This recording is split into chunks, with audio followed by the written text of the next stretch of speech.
Queridos, por favor, gostaria que você abrisse no livro de Marcos, capítulo 5.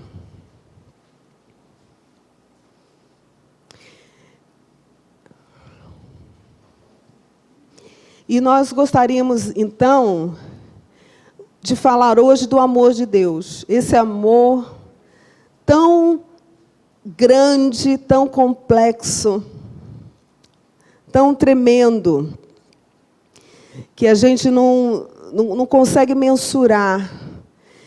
E que a gente vai experimentando facetas desse amor, não é verdade? A cada experiência que a gente passa na vida da gente, a gente vai assim, Senhor, eu pensei que eu te conhecesse, mas Tu és mais amoroso ainda.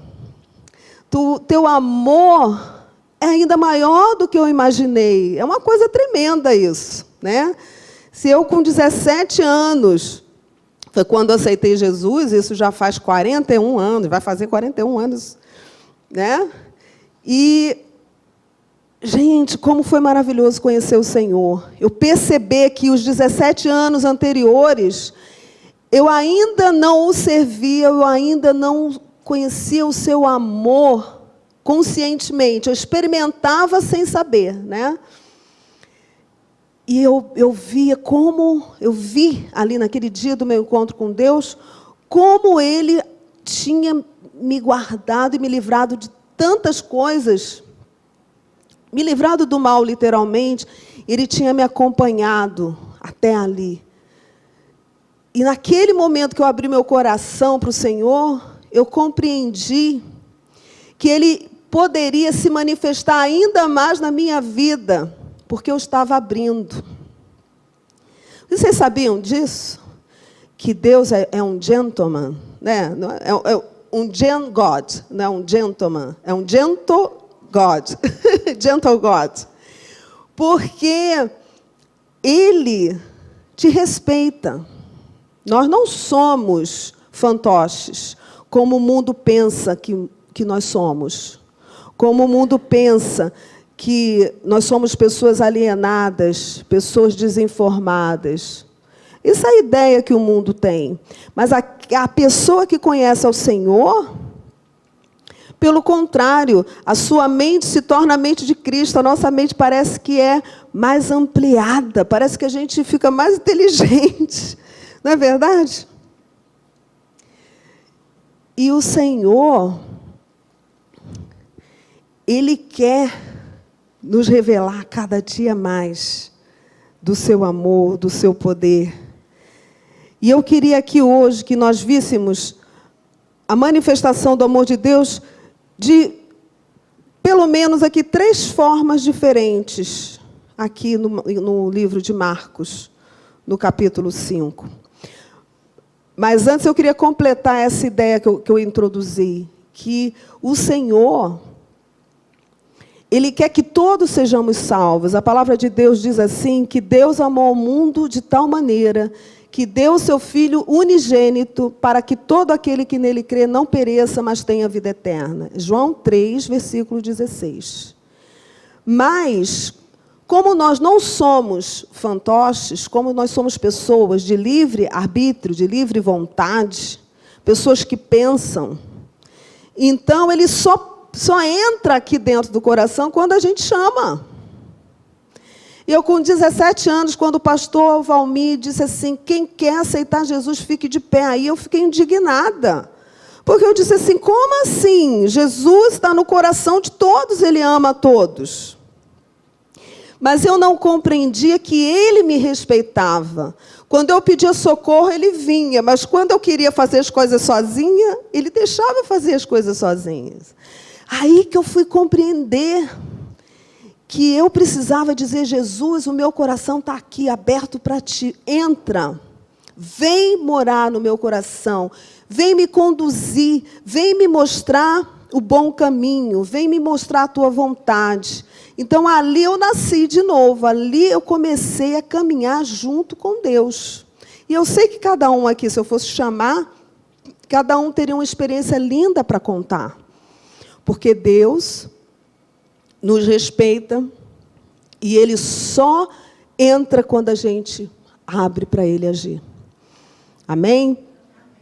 E aqui, logo, né, tem alguns capítulos que falam sobre os Gerazenos, e em algumas versões falam, em algum dos evangelhos fala 2 endemoniados, aqui fala em 1. E aquele endemoniado, ele não queria outra vida senão aquela escravidão espiritual que ele vivia. Ele era dominado por legião de demônios.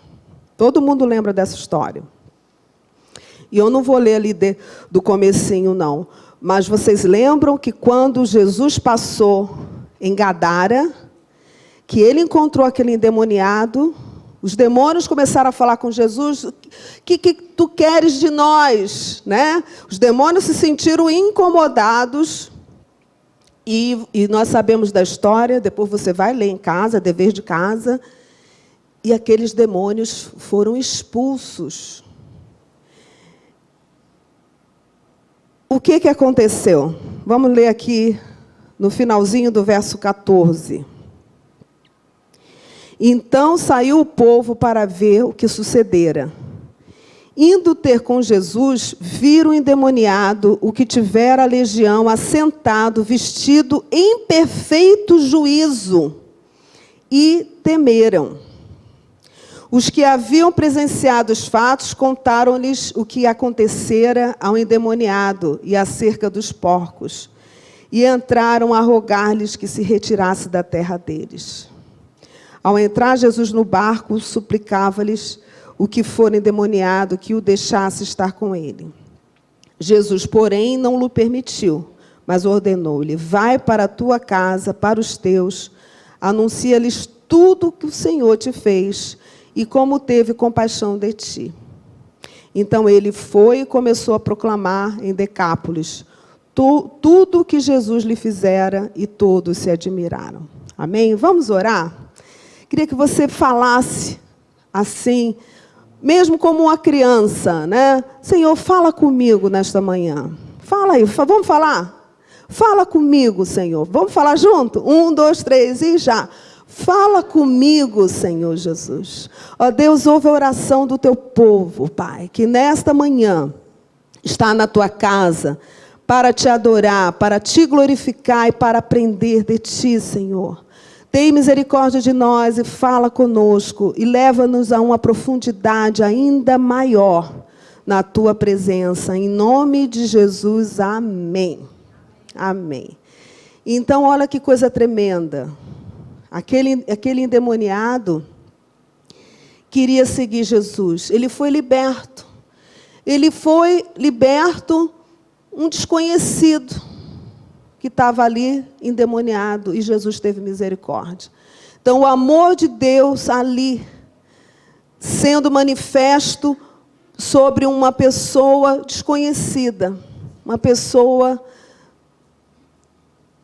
sofredora, uma pessoa escrava de demônios, e Jesus o libertou. Mas aquele povo não gostou daquilo que eles viram. Porque um homem lunático, um homem que era tudo de ruim que uma cidade poderia distinguir, poderia reconhecer. Quer dizer, que uma pessoa ali, comum da cidade, do lado dele, era uma santa, não é verdade?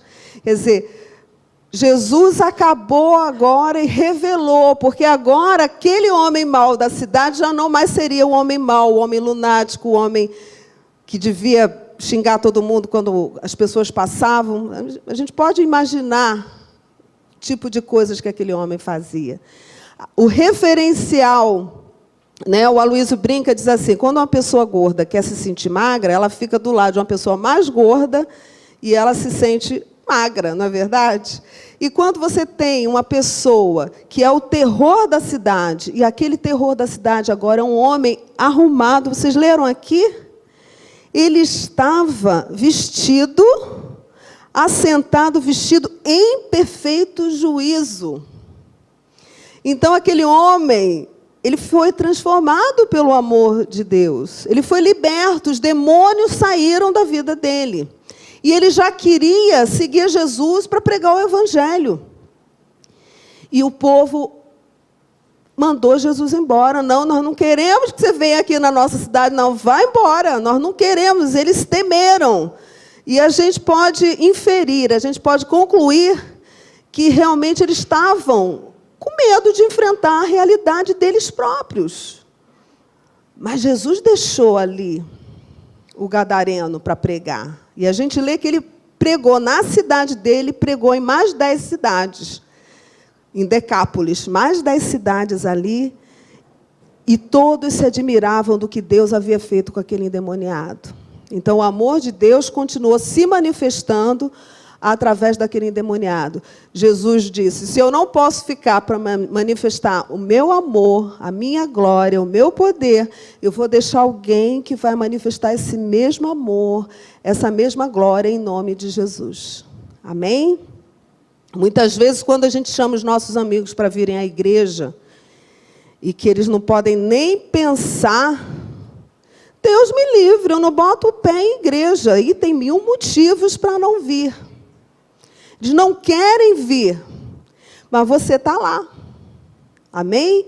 Você está lá testificando com a sua vida, você está lá testificando com o seu amor, e você muitas vezes não precisa nem abrir a boca para falar, porque eles vão dizer para você, você é diferente, você tem uma paz, você tem uma alegria, independente da situação e da circunstância. Puxa vida, fulana, eu sei que você passou por uma luta terrível, você teve uma grande perda agora. Como é que você consegue vir trabalhar em paz desse jeito? O que você tem? Aí essa é a grande oportunidade. Eu tenho fé em Jesus. Jesus fez a diferença na minha vida. Amém? Então, da mesma forma, eles que não querem vir buscar o Senhor na casa de Deus, Jesus nos deixa ter acesso a essas pessoas que precisam do amor de Deus. E ele deixou o gadareno ali. E assim como ele deixou você. E ele vai manifestar o amor de Deus através da sua vida. Amém? É óbvio. Quando tiver um jantar de casais, você pode convidar. Quando tiver alguma atividade, quem sabe, uma reunião nas casas, né? Que nós temos aqui algumas casas que têm reunião.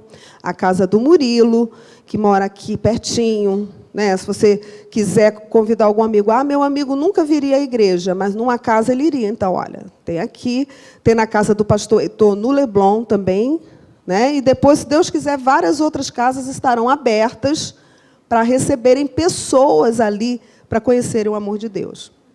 Aí tudo bem. Aí a gente vai seguir. Logo depois disso, no versículo 21, Jesus atravessou para o outro lado, né? E no versículo 22 diz assim, eis que se chegou a ele um dos principais da sinagoga, chamado Jairo, e vendo-o, prostrou-se a seus pés. E insistentemente lhe suplicou, minha filhinha está à morte, vem, impõe as mãos sobre ela, para que ela seja salva e viverá. E Jesus foi com ele.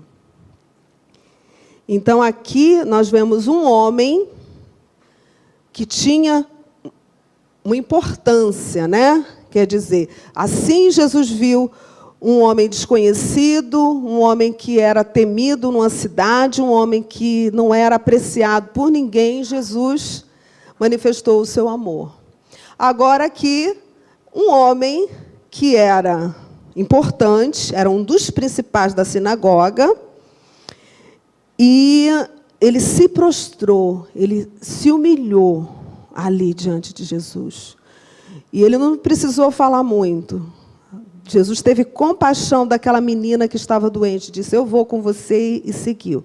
Então, mais uma vez, o amor de Deus sendo manifesto. E aí a gente conhece aquela outra história que acontece justamente no caminho de Jesus para a casa de Jairo. Então, vamos lá. Né? No verso 25, aí eu queria que você acompanhasse comigo aqui.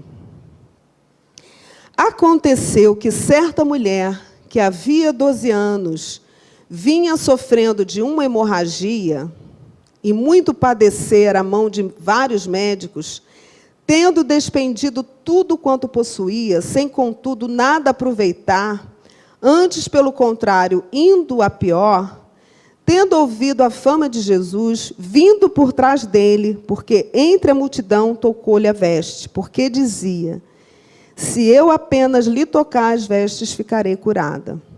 E logo se estancou a hemorragia, e sentiu no corpo estar curada do seu flagelo.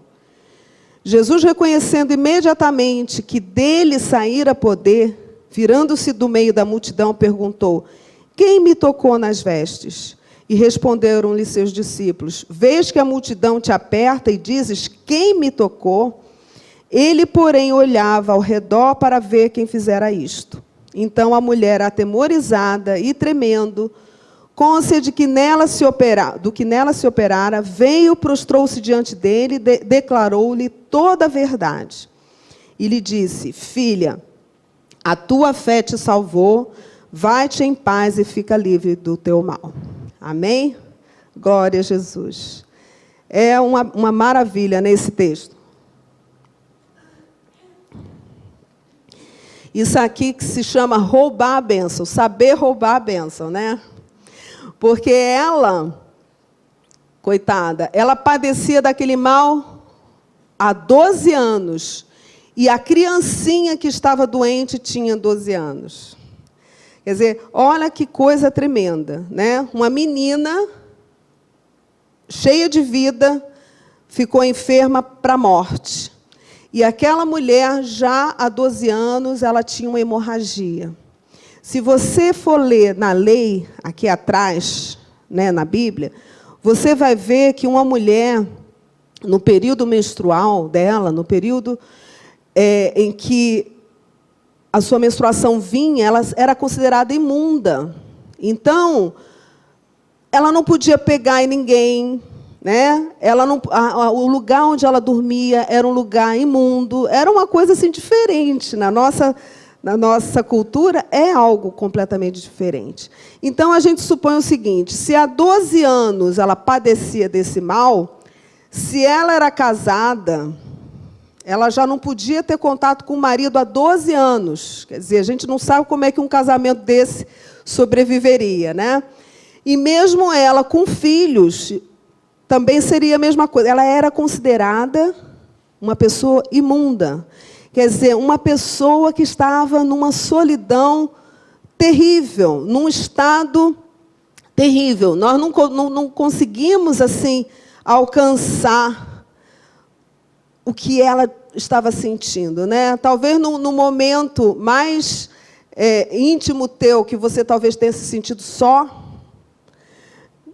talvez não chegue assim a um ínfimo, a uma pequenina parte do que aquela mulher sentia. Ela estava só, ela teve recursos no passado, ela usou todos os recursos com médicos e ela não conseguiu ser curada. Mas ela ouviu que Jesus ia passando. E quando ela viu aquela multidão, ela já não tinha mais forças. E a gente pode imaginar ela se arrastando, porque 12 anos, eu não conheço ninguém que tenha tido uma hemorragia desse jeito, né? Eu acho que, enfim, um estado grave de anemia, sem forças, depauperada completamente. Mas ela disse: se eu apenas tocar nas vestes de Jesus, eu serei curada. E ela tocou. E na hora que ela tocou, ela foi curada. Quer dizer, nós temos textos paralelos que diz que quando você crer, você ora e você crer, o Senhor te responde. É algo assim tremendo. Aquela mulher creu e ela foi curada. Agora, o que é mais lindo, que eu queria que você visse, a sublimidade do amor de Deus. Porque ela havia uma aglomeração de pessoas apertando Jesus, ao ponto dos discípulos, quando Jesus fala que, Olha bem, no verso 30. Jesus, reconhecendo imediatamente que dele saíra poder, virando-se do meio da multidão, perguntou: quem me tocou nas vestes? E os discípulos falaram: vês que a multidão te aperta e você pergunta quem te tocou? Quer dizer, que pergunta absurda é essa?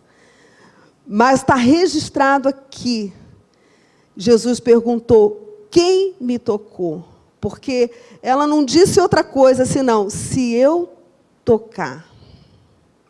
Quer dizer, o que você necessita? O Senhor, nesta manhã, está aqui perguntando para você: meu filho, minha filha, o que você necessita? O que você apresentar a mim, eu dou valor.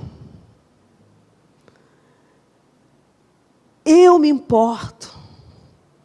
Ele quis falar para ela, sabe? Quem me tocou? Não foi quem me pegou, não foi quem me apertou. Ele perguntou: quem me tocou? E na hora que ele disse quem me tocou, ela sabia que era ela que tinha tocado. Era ela que tinha certeza que se ela tocasse ao Senhor, ela seria curada. E ela se apresentou.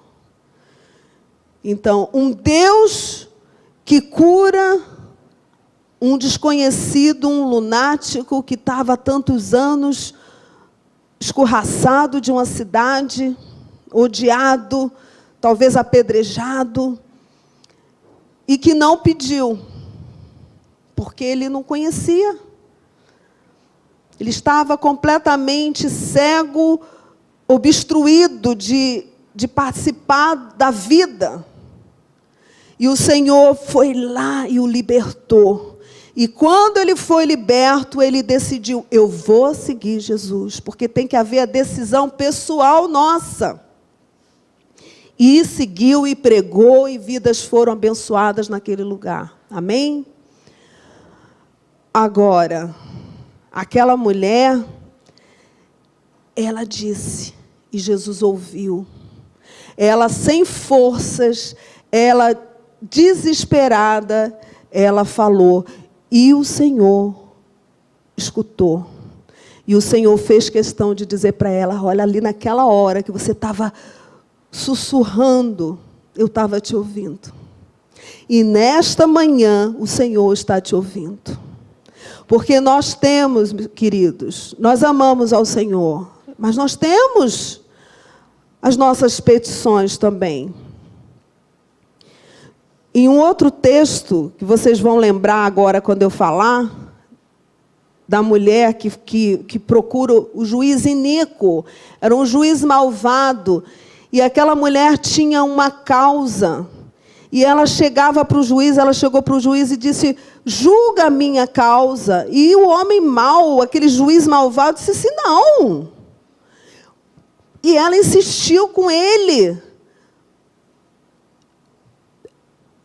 julga a minha causa. Não.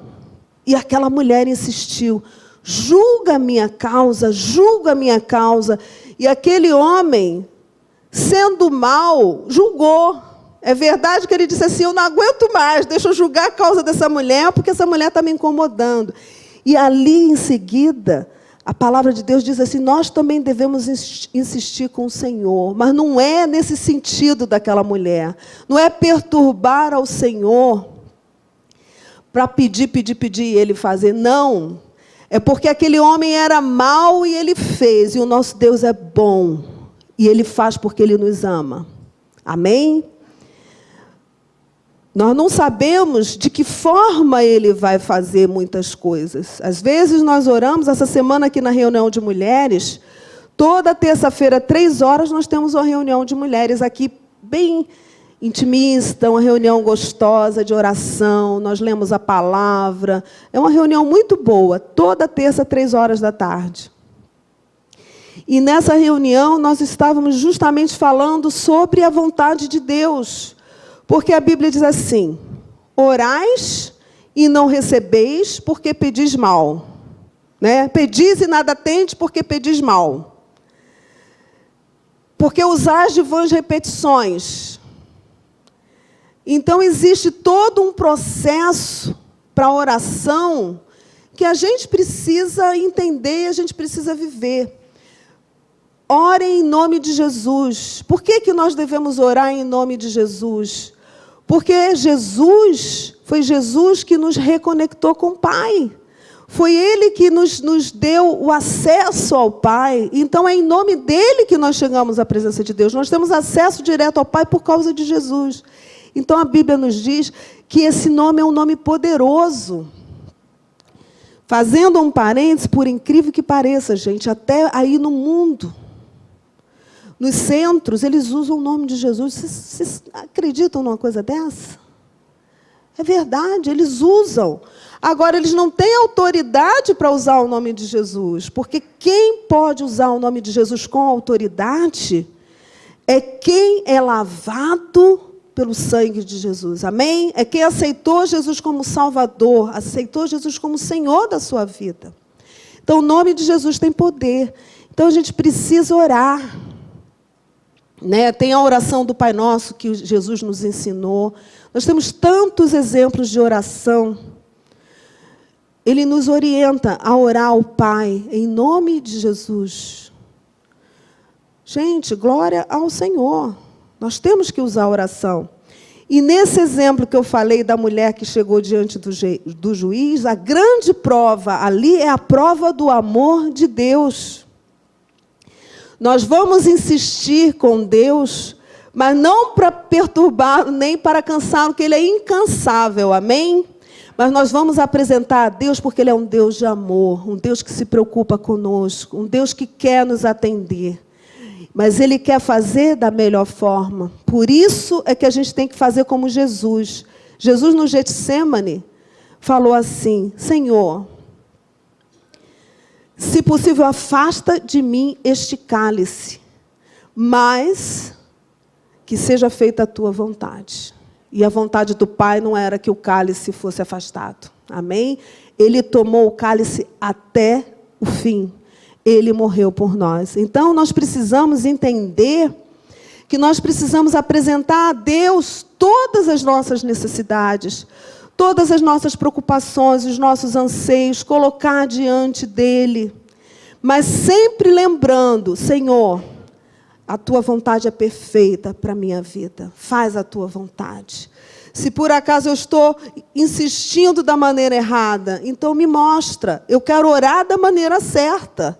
Porque eu quero que a minha vida seja de acordo com a Tua vontade. Eu quero ser abençoada, em nome de Jesus, enfim. E Ele vai nos abençoar. Aquela mulher, ela pediu ao Senhor, bem baixinho, só ela e o Senhor. E Jesus se deixou tocar por ela. Amém? E quando Ele foi tocado por ela, ela foi curada. E aí, então, finalmente, Jairo chega em casa com Jesus. Vamos ler? Aqui no verso 35. Falava-lhe ainda, quando chegaram alguns da casa do chefe da sinagoga, a quem disseram: tua filha já morreu, por que ainda incomodas o mestre? Mas Jesus, sem acudir a tais palavras, disse ao chefe da sinagoga: não temas, crê somente. Contudo, não permitiu que alguém o acompanhasse, senão Pedro e os irmãos Tiago e João. Chegando à casa do chefe da sinagoga, viu Jesus o alvoroço, os que choravam e os que pranteavam muito. Ao entrar, lhes disse: por que estáis em alvoroço e chorais? A criança não está morta, mas dorme. E riam-se dele. Tendo ele, porém, mandado sair a todos, tomou o pai e a mãe da criança e os que vieram com eles e entrou onde ela estava. Tomando-a pela mão, disse: Talita, cumi, que quer dizer: menina, eu te mando, levanta-te. Imediatamente a menina se levantou e pôs-se a andar, pois tinha 12 anos. Então ficaram todos sobremaneira admirados. Mas Jesus ordenou-lhes expressamente que ninguém o soubesse e mandou que dessem de comer à menina. Amém? Glória a Deus. Outro milagre completamente diferente.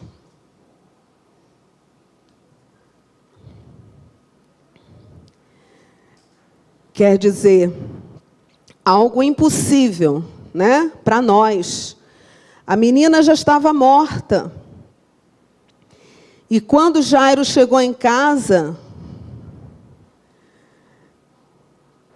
eles disseram, né, os chefes da sinagoga, não incomoda o mestre, não incomoda, sempre tem alguém que vem com esse papo para a gente, não é verdade?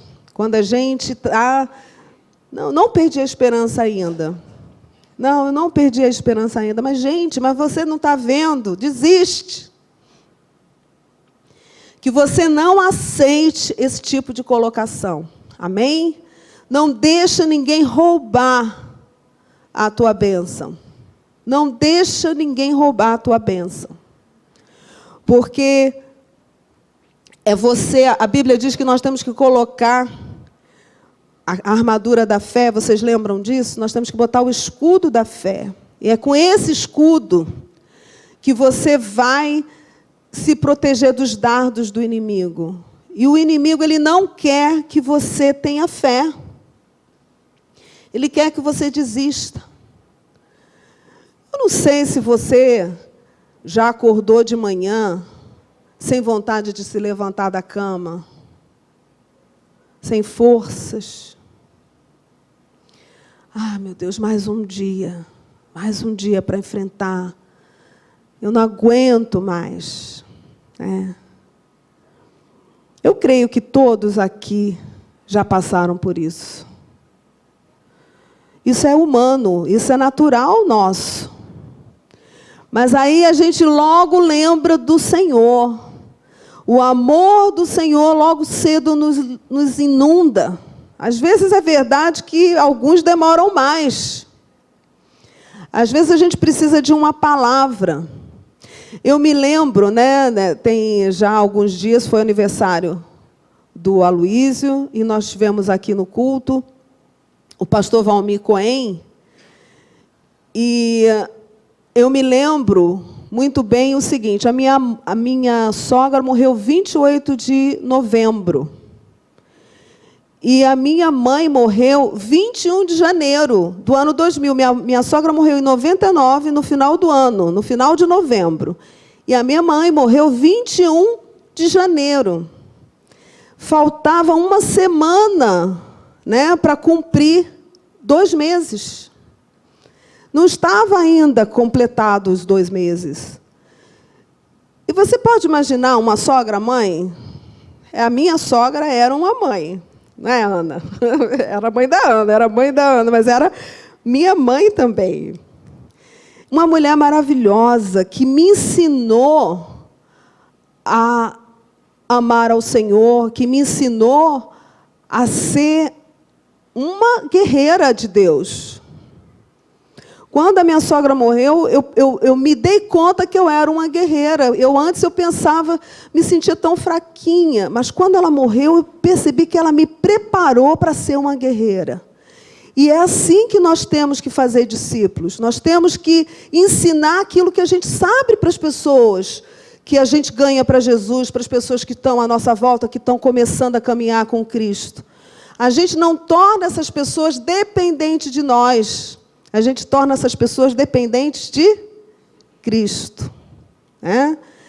E a minha mãe, depois que minha sogra faleceu, veio morar conosco. A Luísa fez questão, vamos trazer sua mãe para morar conosco. E minha mãe morou conosco, então, 21 dias.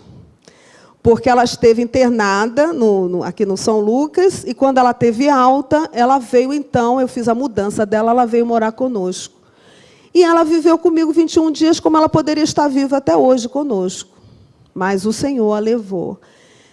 E no dia do enterro, o Aloísio estava, na morte dela, na Argentina. Eu estava aqui sozinha com os 4 filhos, não tínhamos outros pastores. Os outros pastores ainda não haviam sido consagrados.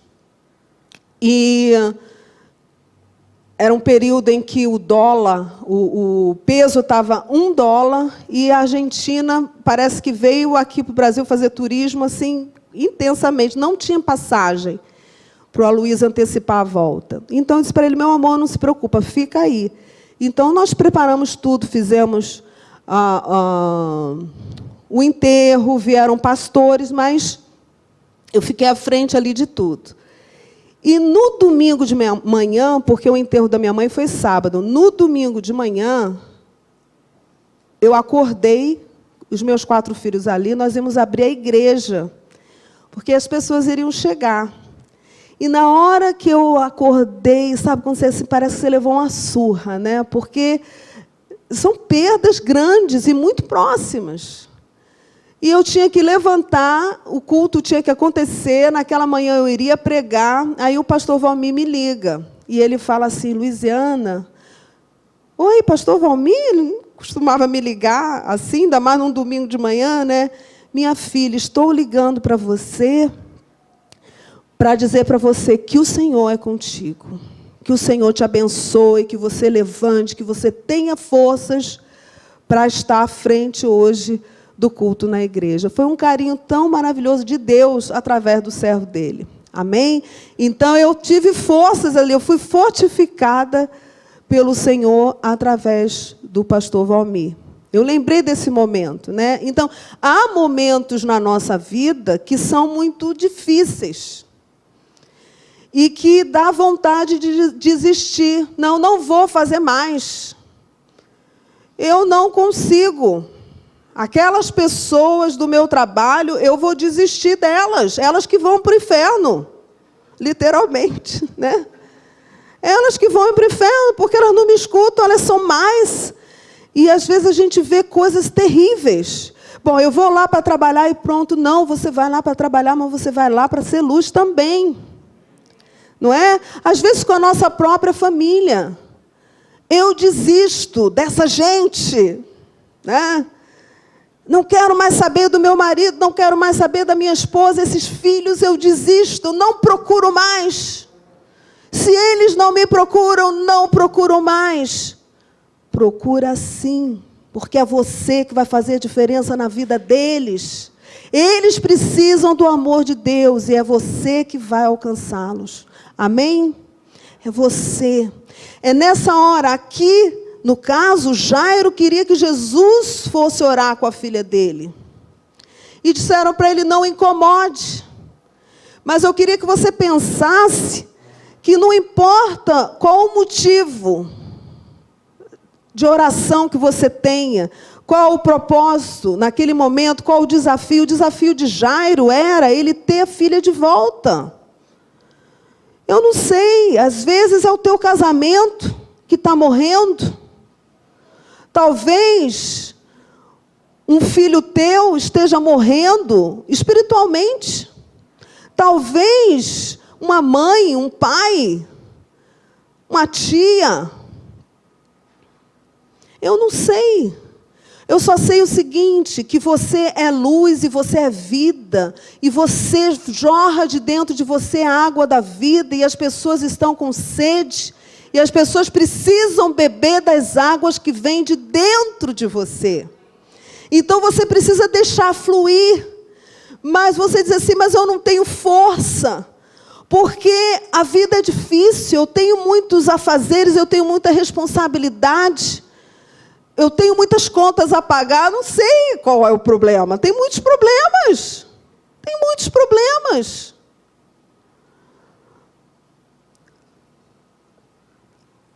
Talvez você tenha que fazer mais esforço, a pessoa que está do teu lado é uma pessoa mais passiva, é uma pessoa mais parada. Eu não aguento mais porque essa pessoa é muito parada. Mas Jesus te fez dinâmico ou dinâmica justamente para arrastar essa pessoa que está parada. Vocês estão entendendo? Mas eu não aguento, eu estou a vida inteira puxando, eu não aguento mais. Mas você foi feita para puxar, porque você é dinâmica, porque você é abençoada por Deus para isso. Amém? E aquela pessoa talvez seja assim para te atrasar um pouco, você é dinâmica demais, e você tem que parar, entende? Então, Eu não sei, eu sei que nós temos que continuar, nós vamos ter a vitória lá na frente. E ali naquela hora, Jesus logo disse o seguinte: só vamos entrar nós aqui, eu, Tiago, olha aqui. Não permitiu que alguém o acompanhasse, senão Pedro, Tiago e João. Jesus não deixou os outros entrarem, porque aqueles outros não tinham fé, iam atrapalhar. Há momentos na tua vida que você tem que deixar algumas pessoas um pouquinho à parte. Depois que você receber a bênção, você chama. Entendeu? Porque elas não vão te ajudar a lutar, elas vão te ajudar a desistir. Não desista. Persista até o fim. Eu não sei. Muitas vezes a gente não sabe qual é a vontade de Deus.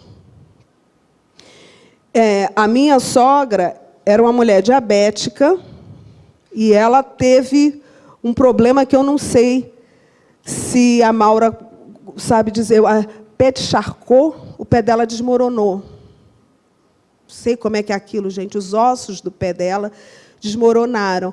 Ela ficou com o pezinho virado assim. Não podia operar porque a circulação dela estava comprometida. Então, não tinha o que fazer. E a minha sogra dizia assim para mim, a minha sogra acordava com um sorriso. Eu nunca vi minha sogra chorar de dor por causa daquele pé. Devia doer muito, né?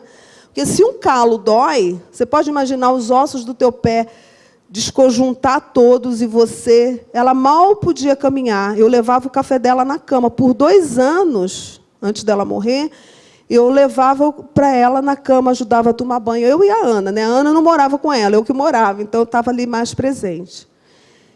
E ela não reclamava. E ela me dizia, Luiziana, eu continuo pedindo a cura. Eu não sei quando, mas até a minha morte eu vou pedir a cura. Só que Jesus não aprove a ele levá-la. Eu não sei por que ele não quis curar. Eu acho que ela estava já pronta para ir e a gente tinha que continuar, que ela já tinha ensinado a gente a prosseguir. Então, eu não sei, muitas vezes, o que Deus quer. Mas eu vou pedir, porque se a Bíblia diz que Jesus cura, eu vou pedir a cura. Eu vou lutar até o fim. E eu me lembro que quando ela foi para o CTI... O Aloysio, naquele mês, tinha 3 ou 4 viagens para fazer, para pregar fora. E ele disse para ela assim, mãe, eu vou cancelar minhas viagens para estar aqui. De jeito nenhum. Você vai cumprir todos os teus compromissos e você vai pregar e você vai fazer tudo que Deus mandar você fazer. Você não vai ficar. E aquele mês que ela ficou no CTI... Ele viajou 4 vezes. E no dia que ela morreu, ele estava voltando de São Paulo. Ela morreu, ele estava dentro de um avião. E Deus falou para ele, sua mãe acabou de partir. Então, é esse tipo de vida que eu aprendi a viver. Eu aprendi com o Senhor, eu aprendi com a minha sogra. Né? Que a gente aprende com as pessoas que estão à nossa volta. E você está à volta de outras pessoas, e é com vocês que as pessoas vão aprender.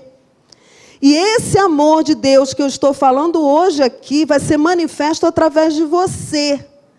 E é você que tem que se levantar, e é você que tem que fazer, e não vai desistir. Porque quando alguém estiver pertinho de você para dizer não adianta, você fala baixinho assim, eu repreendo isso no nome de Jesus. Não vai ofender a pessoa. Ah, minha irmãzinha, senta aqui, né, minha queridinha, senta aqui, vou te dar um cafezinho, deixa ela ali, e você vai lutar. Porque aquelas pessoas ficaram do lado de fora, Jesus entrou, e ele disse para aquela menina, né, que o pastor Aloysio já pesquisou aí, e quando ele fala, Talita, meu cordeirinho, minha menininha, meu cordeirinho, com todo o carinho com aquela menina. Levanta-te. E ela levantou. Ela veio da morte para a vida. O amor de Jesus foi manifesto mais uma vez. Amém? Esse amor de Deus, Ele quer manifestar na nossa vida, no nosso coração, começando aqui por nós. E depois para todas as pessoas que estão à nossa volta, para os nossos familiares, para os nossos amigos. É por isso que nós estamos vivos aqui. Não é para a gente simplesmente se divertir. Isso é um plus. Amém? Jesus quer que você seja feliz. Jesus quer que você desfrute do amor dos seus amados. Mas isso é secundário, isso é um plus. Mas Ele quer que você seja instrumento de Deus na vida das outras pessoas, para ser bênção, seja como for. Seja pregando, seja dando um abraço, né? Aí, quando a gente diz assim, dá um abraço.